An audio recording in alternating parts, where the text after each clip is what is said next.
Nous lisons dans la première épître de Jean, au chapitre 4, les versets 12 et 13. Personne n'a jamais vu Dieu. Si nous nous aimons les uns les autres, Dieu demeure en nous et son amour est parfait en nous. Nous connaissons que nous demeurons en lui et qu'il demeure en nous parce qu'il nous a donné de son esprit. Personne n'a jamais vu Dieu. C'est évident, c'est une évidence. Sauf que le verbe voir ici, ce n'est pas le verbe voir. Le verbe qui était traduit par voir, c'est theaomai, qui veut dire être frustré de son espérance. Donc littéralement, je vais prendre le dictionnaire, littéralement, personne n'a jamais été frustré de son espérance en Dieu. C'est beaucoup plus large. C'est rempli d'espérance, justement. Alors il y a une nuance tout de même, c'est que le verbe est conjugué à la voix moyenne déponente. Ça veut dire que celui qui place son espérance en Dieu, mais par l'esprit ou dans l'esprit, n'est jamais déçu. Mais celui qui place son espérance en Dieu par ses propres forces, par philosophie, par idéologie, par presque choix politique, j'en sais rien, sera déçu. Puisqu'on ne peut accéder, on ne peut, entre guillemets, je dirais, toucher Dieu, si je puis dire, que par l'esprit. C'est le seul canal. Donc, personne n'a jamais été frustré de son espérance en Dieu. Si nous nous aimons les uns les autres, Dieu demeure en nous. C'est puissant. Le verbe aimer ici, c'est bien agapao, qui est ce verbe de l'amour divin. Et la tournure de phrase est claire.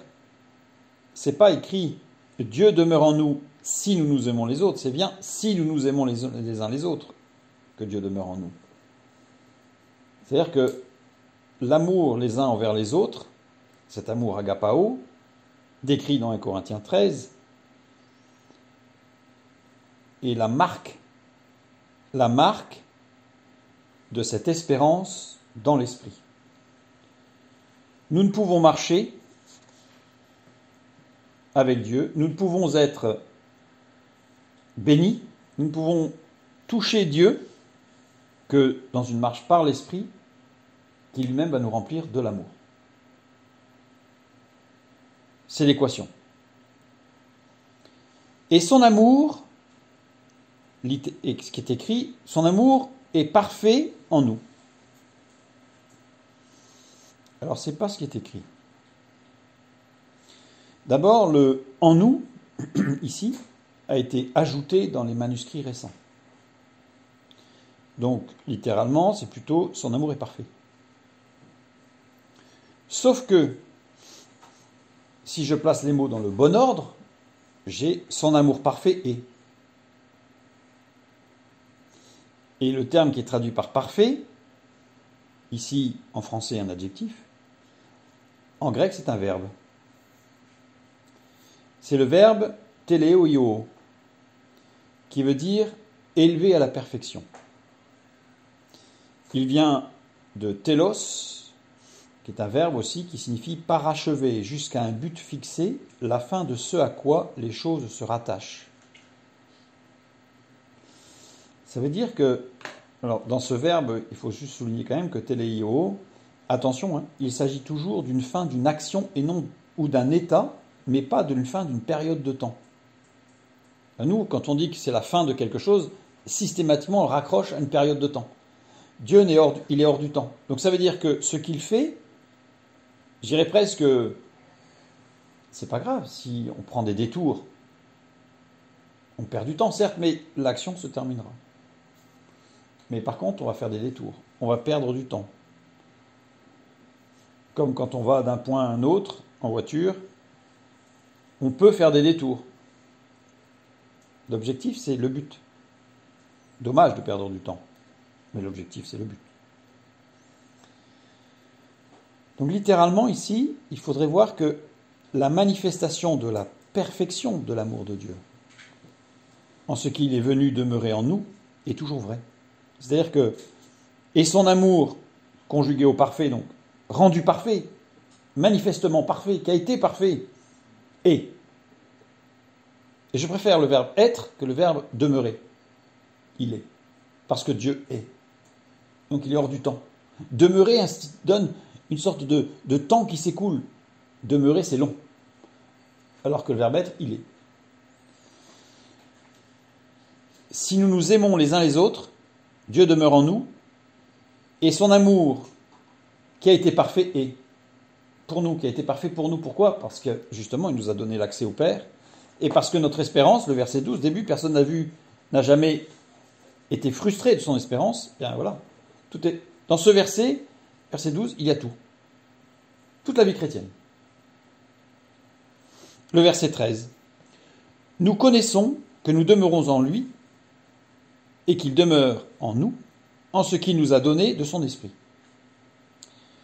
Nous connaissons. Le verbe connaître ici, extrêmement important, puisque dans notre culture latine, connaître, c'est être un connaissant, c'est en avoir plein la tête.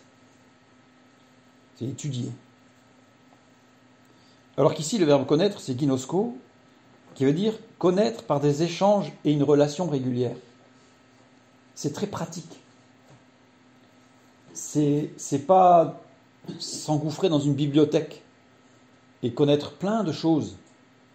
C'est être au contraire, je dirais, au contact. Et ici, évidemment, au contact de Dieu tout particulièrement, puisque c'est demeurons en lui, mais aussi des frères et sœurs. Et ce verbe ginosko veut dire connaître par des échanges et une relation continue, mais aussi apprendre à connaître dans la relation. Ce n'est pas un abouti. C'est pas, ça y est, je connais. C'est que je suis en train d'apprendre à connaître par des échanges avec mon Dieu, avec les autres, des frères et sœurs, mais pas uniquement, puisque Dieu met sur notre route toutes sortes de personnes.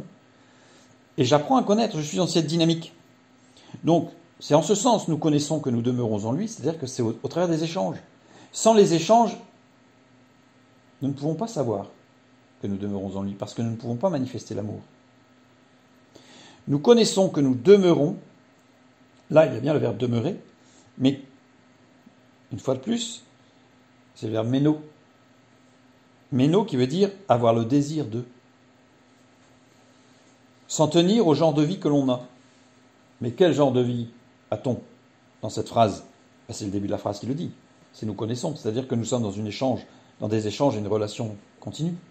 C'est ça notre vie. Nous ne sommes pas du monde, mais nous sommes dans le monde.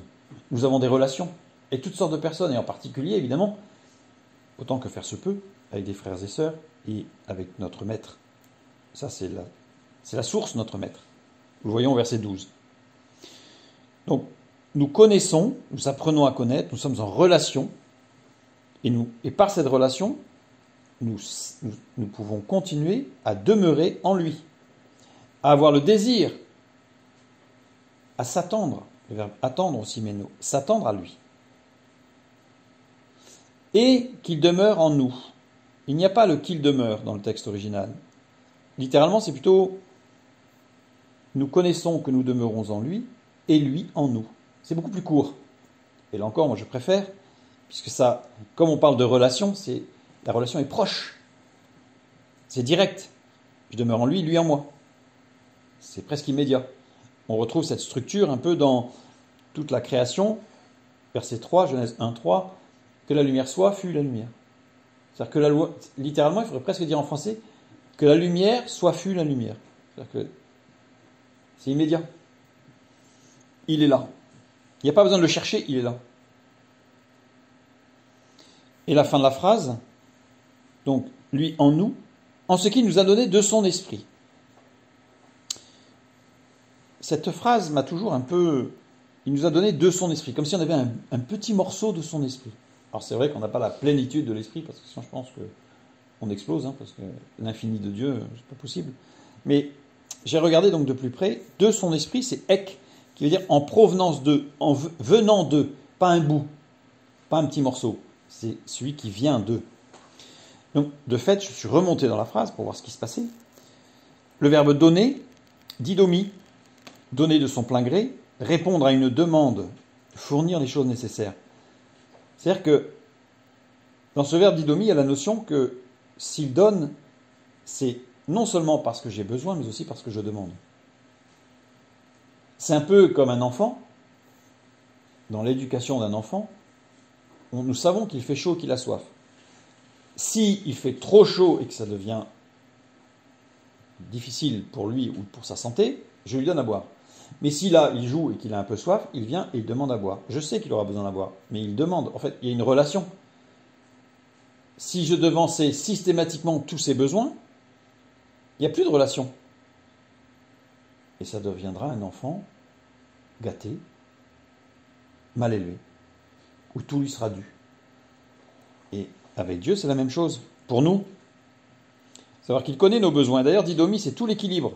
Il donne de son plein gré, c'est-à-dire que, évidemment, son amour se manifeste. Il répond à une demande, à un besoin, et il fournit les choses nécessaires. Mais il répond à une demande aussi. Donc on est dans une relation dans les deux sens. Dans les deux sens. En ce qu'il nous a donné de son esprit. En ce qu'il, c'est oti en grec qui implique une causalité. C'est-à-dire parce que, puisque, ou depuis. Depuis qu'il nous a donné son esprit. Nous connaissons que nous demeurons en lui et lui en nous, ou depuis qu'il nous a donné son esprit. Quand est-ce qu'il nous a donné son esprit? Quand on est venu à lui. Quand on a mis notre espérance en lui. On revient au début du verset 12. Personne n'a jamais été déçu de son espérance en Dieu. Pourquoi? Parce qu'il est venu. Parce que il nous a donné de son esprit. Et dans cette phrase, littéralement, ce qu'il faut comprendre, c'est pas il nous a donné de son esprit, il nous a donné quelque chose qui vient de son esprit. L'amour. Littéralement, parce que nous avons reçu, vient de l'esprit. Mais qu'est-ce que nous avons reçu? Tout le texte ici parle de l'amour. Nous avons reçu son amour, cet amour agapé, cet amour qui diffuse, cet amour qui n'est pas solitaire. Et nous sommes dans une communion, dans une communication, dans des échanges avec notre Dieu et avec les autres. J'aime cette image de la croix. Elle a un axe vertical et un axe horizontal. Je suis en communion avec mon Dieu et l'axe vertical est plus grand que celui qui est horizontal. C'est-à-dire que c'est la communion principale. Mais de fait, si je n'ai pas l'horizontal, je n'ai pas la croix. Alors il y a un débat sur certains qui disent que la croix c'est un poteau. Mais c'est terrible parce que symboliquement ça enlève tout l'horizontal. Et le terme croix, stauros, a pour centre la racine to, qui est la lettre to en grec, et la lettre to est une croix verticale en forme de T. Ce n'est pas le qui est une croix en forme de X, ce n'est pas un iota qui pourrait être un I, c'est un to qui est une croix. Et donc gardons toujours à l'esprit cette espérance que nous avons placée en Dieu, qui ne sera jamais déçu quand nous nous laissons conduire par l'Esprit. Pourquoi? Parce que l'Esprit nous inonde de son amour, cet amour qui transcende l'horizontalité, qui nous amène dans une communion, une relation avec les autres et principalement avec Dieu. Et là, nous sommes comblés. Ces deux versets sont presque autosuffisants. Évidemment, tout le contexte parachève, je dirais, construit, augmente tout ce que Dieu nous donne, mais les versets 12 et 13 sont profonds. Demeurons dans cette connaissance relationnelle avec notre Dieu et avec les autres, et manifestons cet amour qu'il nous a donné dès le début et qui reste en nous jusqu'à la fin.